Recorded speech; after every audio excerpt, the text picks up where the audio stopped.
Bueno, me gustaría saber vuestro punto de vista sobre la coctelería y en este caso voy a hacer algunas cuestiones para que me deis vuestra opinión. Primero, Rafa, que ¿por qué tiene este papel tan importante, o puede tenerlo, los vinos de Jerez dentro de la coctelería? Bueno, hay varios factores. Punto uno, es un vino muy versátil, es decir, tiene desde un fino, un oloroso, un amontillado, un Pedro Jiménez que es súper dulce, un dulce natural, y luego también hay otra cosa que es súper importante y actualmente mucho más, ¿no? Que son los grados alcohólicos, es decir, te rebaja mucho el grado alcohólico. Son cosas muy sápidas, que tienen ese toque salino o ese toque dulce y funcionan muy bien con casi todas las bebidas y todas las combinaciones. Venga, Eduardo, ahora te toca a ti. ¿Qué le puede aportar los vinos de Jerez a la coctelería? Bueno, yo creo que diversidad y generosidad, hablando de vinos generosos, ¿no?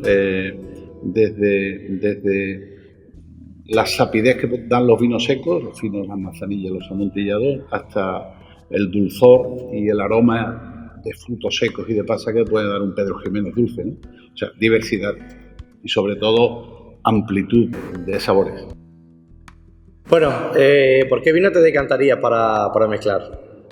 Es delicada esta pregunta, es decir, yo por ejemplo soy más de vinos secos, con lo cual yo soy de amontillado, entonces sería más de un amontillado, un vino de ese tipo que ha tenido una crianza biológica, luego una oxidativa, pero yo puedo entender que lo que más le va a gustar a casi todo el mundo son los sabores un poquito más dulces, ¿no? O más afrutados, entonces, pero bueno, pero yo soy de amontillado.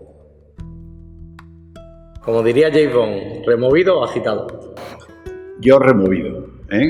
Hay que tener precaución y servir y poner los líquidos en orden adecuado teniendo en cuenta la densidad, pero removido. ¿Qué opinas del dicho vino bueno no se mezcla? El vino bueno siempre, hombre. Yo creo que cualquier cosa que tú hagas con un vino bueno va a estar buena, independientemente de que te guste solo o que te guste mezclado, pero un vino bueno siempre va a marcar una diferencia. ¿Cuál es tu cóctel favorito con vino de Jerez? El que se me ocurre ahora es uno que suelo tomar, que es una mezcla, un cóctel de manzanilla y tequila, donde digamos se realza la manzanilla con un golpe de tequila y luego se le pone un poco de jengibre que le da chispa. Mezclas la tequila con la salinidad de la manzanilla. Y si resulta demasiado seco, a mí me gustan secos, pues puedes poner un poco de ginger beer, ginger ale o cualquier otro producto azucarado. ¿Conoces algún cóctel en el que pueda añadir vino de Jerez?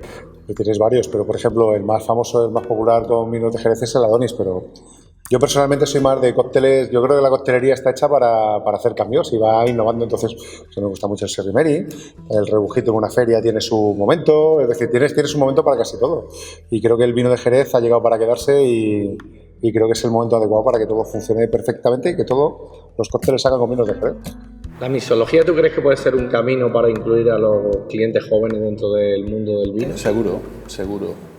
Yo creo que sí, porque además la juventud empieza tomando todo tipo de bebidas en combinaciones y seguro, sabores mucho más atractivos para ellos, porque el vino de Jerez es un vino en principio complicado y que necesita adaptación y yo creo que es una vía muy buena.